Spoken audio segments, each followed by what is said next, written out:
One of the old adages that we hear all the time is that we should stay out of debt. But I promise you that people who follow that advice are always going to be less wealthy than those who can evaluate debt effectively and use it strategically. To give a real world example of something that happens all the time, very often I have clients that come in and are convinced that they want to pay off the entirety of their mortgage balance. So I asked them to give me their mortgage statement, and I look, and it looks like they're paying about, 4.5% interest, maybe even five sometimes. And then I look at one of their investment portfolios that has maybe averaged 6, 7, 8% over a long period of time. And so, like, let's think about that. Like, what sense does that make to take money out of a bucket that maybe is averaging closer to 6, 7% to pay off a debt that is closer to 4, 4.5%? Usually, people are doing this not because it makes economic sense, but because they're following some sort of ingrained advice, whether it be from a family member or something that we were taught culturally. Debt is bad. The truth is that debt is neither good or bad, but it always needs to be evaluated accurately. So, how do we evaluate debt? Well, I have a quick four-step formula that can really help us do this. Number one is we're going to do what's called an interest rate comparison.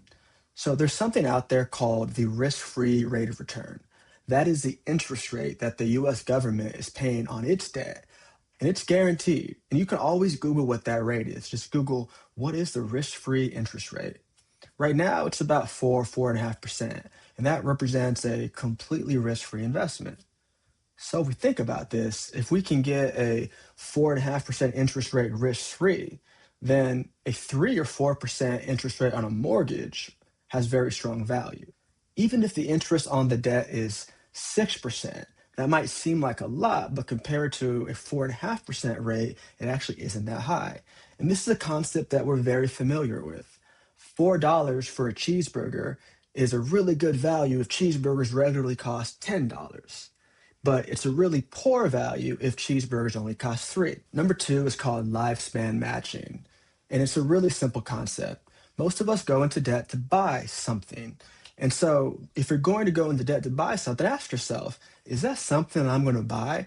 Am I going to use it as long as I'm going to pay off that debt? So for example, a lot of people buy a car maybe on a 6-year loan. If you plan to use that car for 6, 7, 8, 9 years, then that debt matches the lifespan. But if you only plan on driving a car for 2 years, paying off a 6-year loan for something that you're only going to use for 2 years doesn't make a ton of sense. Another example is if you buy a house over a 30-year mortgage, you can probably live in that house for 40, 50, maybe even 60 years.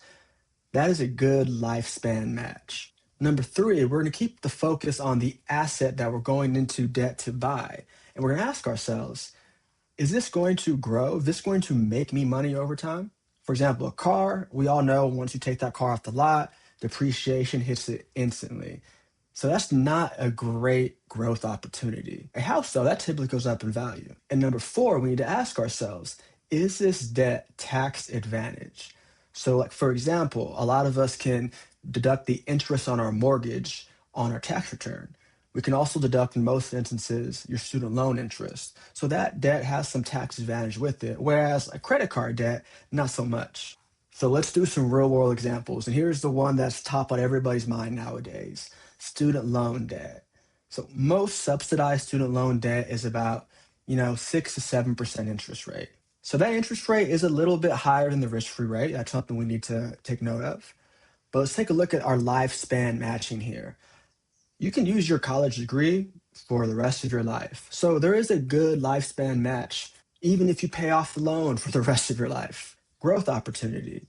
There's a lot of controversy around this, but the data is very clear. People with a college degree typically earn more than those without one. And let's take a look at the tax breaks. As I said earlier, most people can deduct a portion of the interest on their taxes at the end of the year. So those four questions that we're asking: what's the interest rate? What's the lifespan match? What's the growth? What's the tax break? So on my four categories: interest rate, lifespan, growth opportunity, and tax break, we're checking boxes on three of those. That's pretty valuable debt. And that's usually what I'm looking at is, can I check 2 to 3 of those boxes? If I can, then I feel pretty good about going into that debt. Another example: Let's say we're using a credit card to buy a Louis Vuitton purse. Interest rate, credit cards are going to be 16 to 25. That's really high compared to where the current risk-free rate is right now. Lifespan matching, I don't know. I don't have a purse, but maybe you can use that purse for 20 years, but people tend to switch their purses out to get a little bit more fashionable. So you're probably going to be paying longer than you're ever going to use that purse.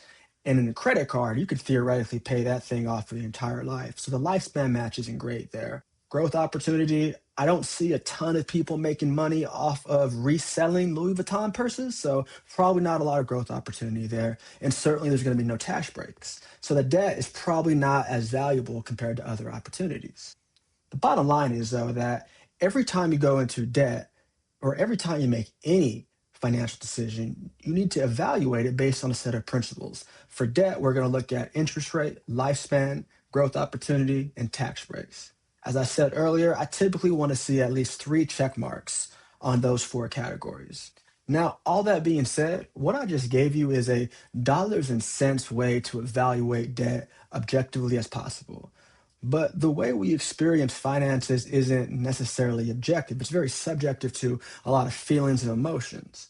I run into clients all the time that decide to pay off their mortgage before they go into retirement, even if it's at a 2.5% sometimes. And by the numbers, that's the wrong decision. The math just doesn't work. But a lot of them will tell you that they're really happy knowing that they don't have any debt. And in that case, it's an ease of a mental burden, which has value in itself. So all these objective measures should just inform your opinion so that you can make the best decision for you.